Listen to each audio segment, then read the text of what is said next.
Welcome to The Chemical Show, the podcast where chemical means business. I'm your host, Victoria Meyer, bringing you stories and insights from leaders driving innovation and growth across the chemical industry. Each week, we explore key trends, real-world challenges, and the strategies that make an impact. Let's get started. Welcome back to The Chemical Show.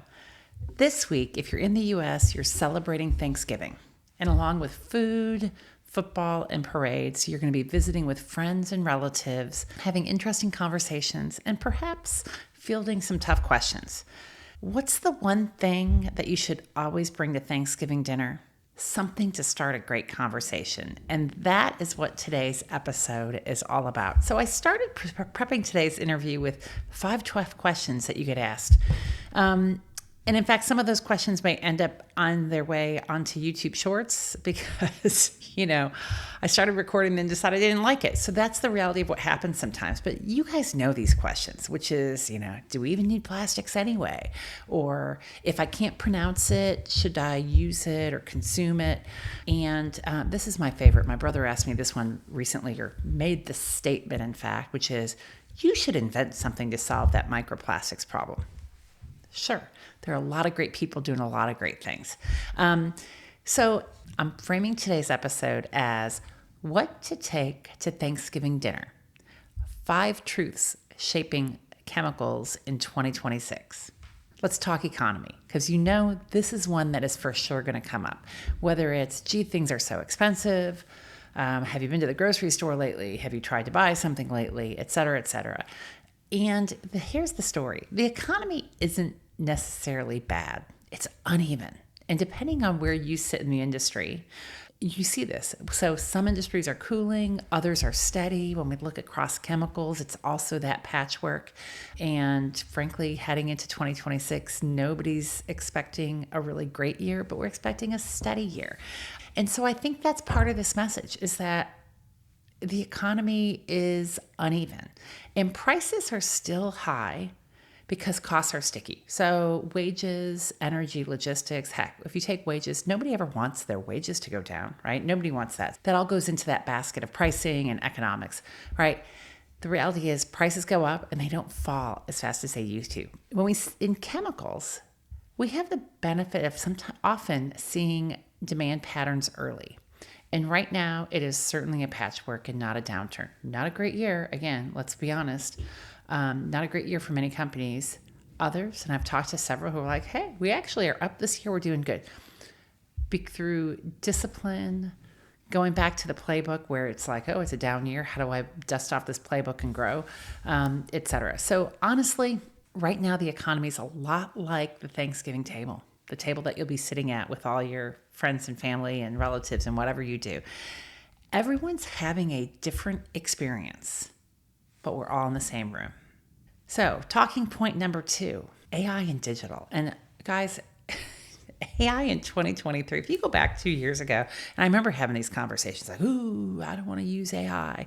The reality is we're all using AI, whether we know it or not. If you used Waze or Google Maps or Apple Maps to navigate wherever you are, those are AI-driven systems. That's the way that rolls. But AI is happening faster than most companies are prepared for. So when somebody says, are you using AI? The answer is probably yes, although that may not be 100% true for everyone. The reality is we are all building the plane while we're flying it. This is moving fast. This is a fast-moving narrative, fast-moving conversation. It's changing rapidly. Companies are using AI. And in fact, as you've heard on The Chemical Show, many companies are saying we are building an AI-driven culture. So get on the AI bandwagon and figure out how to harness it effectively, use it efficiently, and support it as part of the engine of where you're going and the business of where you're going. So it's not theoretical anymore. We've moved from AI being this scary theoretical thing. Companies are using it for planning, forecasting, safety, and customer service. Hey, maybe you've got a story about how you've used AI. I used AI to plan out a trip to Napa with some friends. It told me where to go. I gave it my specifications of how long we were going to be there, what types of wines I liked. They never told me what kind of wine they liked, so I got to pick the wines I liked and have it figured out for me and iterate with it. So there's a lot of really cool things you can do, and you're using it in personal life, and we're using it in business life. The reality is the shift in AI and digitization, it's not about the tools. Guys, it's never been about the tools. It's about the culture and the people and the willingness to learn, to trust and adopt and adapt them to make it work for you. So that's point 2, AI. Conversation number 3. Heck, this maybe is conversation number 1 or conversation starter number 1, but this one you kind of have to work in at the right time, which falls along the lines when somebody says, hey, plastics are bad. Shouldn't we just switch everything over to glass? No, that's the answer I've got. Or chemicals are bad, or, nobody in chemicals you don't really care about sustainability. You guys are just all over the planet, right? So we've all heard these statements from friends and family and people just kind of poking at us about what it is that we do. And the reality is, especially if we think about sustainability, yes, we are shifting away from these huge, big mandated goals. It's not just the chemical industry, it's all industries. You see this all across the world, not just the US, but elsewhere. The big ESG buzzwords are fading. And it's not because sustainability is not taking place. It still is part of day-to-day conversations and decisions that people make. The fundamentals of sustainability and circularity are really focused on efficiency, cost savings, cleaner air and water. So these are everyday things that continue to be a priority. If somebody says to you, in fact, 2 of my brothers said this to me recently, like, should we really be using plastic water bottles? Shouldn't we switch everything to glass? Well, no. So yeah, maybe use less water bottles. That is a personal choice, and I have no problem with that.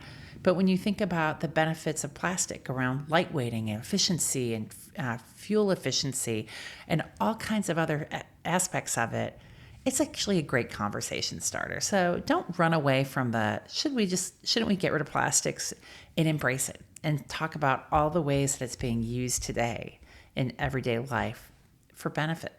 The 4th talking point, leadership is recalibrating. Now, this one usually comes to you. A lot of times it's your mom or your aunt or somebody that says, you work so hard. Why do you do this? Why don't you take a break? Do you guys ever get that? And by the way, I'm just going to throw this out there. Sometimes I think that only gets thrown out at women. Women feel that question probably 10 times more frequently than men feel that question. So we are not going down that rabbit hole. I'm just going to plant that out there. But it's this aspect of leadership. And what does leadership look like in 2025 and 2026? And what I would say in this answer to you is, and the conversation you can have is, the past 3 years have been a lot. And the pace of change is fast, right? So we talked about AI, we talked about digitization, we've talked about the economy. It's a lot, and we are in a transition year. And it's at these transition and inflection points that the real difference happens as a leader, for yourself, for your people, for your companies. And so what's going on? We're tightening priorities. We are clarifying strategy, and we're aligning teams. And it's really today about being resilient and creating resilient leadership to be able to respond and navigate. And I would say there are few times in history, in somebody's career history, that they can have a major influence. And it's during these times of transition, when the economy is uncertain, where we've got growth and downturns, and AI and innovation is rapidly advancing. These are make and break times. These are times when you get to really step up and do some really fun things. And while it is hard, it's also part of where you're at and the choices that you've made. So leadership is resilient, and so are you. Number 5, and this is my talking point number 5, which is around talent. And so again, people, and the message I've got here is, talent is the biggest risk that companies aren't talking about. What are we talking about? People are talking about jobs. You are likely to have a conversation about jobs. How's your job going? Boy, nobody can find a job. I wish I could change a job, blah, blah, blah, blah, blah. It's like these things happen, right? People think the job market is slow. And I'm just going to say it is.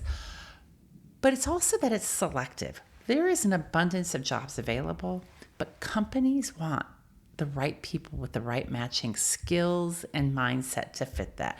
Companies need fewer people, or maybe they need the same amount of people, but they need better prepared people.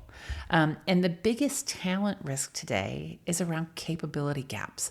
If you just take one data point, AI and digital, it is changing the way that you and I each have to work and the people all around us. And in fact, I think about the Thanksgiving table and it is multi-generational, right? So you're going to have some retirees, some people closer to the end of their careers, in the middle of the careers, and then the young pups, which I've got a bunch in my family who are recent college grads in college looking for their future. And there's a lot of uncertainty in this future. And I think the key thing in the conversation here is it's about capability and it's about mindset, having that growth mindset so that you are building the skills needed for the current industry and the future industry. And, new grads, and I think it's important to address this, that it has not been a great job market for recent college grads, right? And people can say all kinds of things. There's all kinds of opinions. And, depending on which part of media gets your algorithm surfaced to you, it'll be, oh, well, that's because nobody needs college anymore. College is overpriced or this or that. It doesn't even matter. The reality is this is a tough job market for new college graduates, period. And what I would say, and I think this is the conversation you get to have, which is companies always slow hiring during uncertainty. And then they accelerate it quickly when clarity returns. So there's a certain amount of taking the opportunity that maybe you don't want and accelerating it. And I'm going to point to my recent podcast episode interview with Mike Finelli from Science Co. He graduated with a degree in chemical engineering and took a job in the mailroom. He did not want that job, but that's what it was available at that point in time. And he parlayed that through focus, through interest, through a growth mindset into where he is today as Chief Technology and Innovation Officer. You don't always get to start where you want to start. And it's not about where you start, it's a bit about where you end up, right? There's something in this whole journey story. So I think this whole aspect of talent, and that's the conversation. So when you say the job market's bad or the job market's good or the job market is whatever, the job market exists. And you have to find the right place to match up and the opportunities to match up. And it's a great conversation to have. And I think about the chemical industry. You guys know this. We need more talent. We need more talent at the manufacturing level. When I think about the chemical operators and those kinds of folks, we need more talent in engineering, in digital, in leadership. So yeah, maybe 2025 wasn't the year people wanted it to be, but 2026 is a new opportunity. So anyway, I share this with you because I think I'm gearing myself up to have some of these conversations at Thanksgiving, and I'm sure you are as well. This is a great episode to listen to while you're on your way to your Thanksgiving dinner, wherever it is, or prepping it. And remember, these conversations, they don't end at Thanksgiving. They are the ones that are shaping our work, our companies, and our industry every day. So enjoy the holiday. Enjoy the people around you and bring a little clarity to the table. And I'll see you next week. Thanks for joining us today on The Chemical Show. If you enjoyed this episode, be sure to subscribe, leave a review, and most importantly, share it with your friends and colleagues. For more insights, visit thechemicalshow.com and connect with us on LinkedIn. You can find me at Victoria King Meyer on LinkedIn, and you can also find us at The Chemical Show Podcast. Join us next time for more conversations and strategies shaping the future of the industry. We'll see you soon.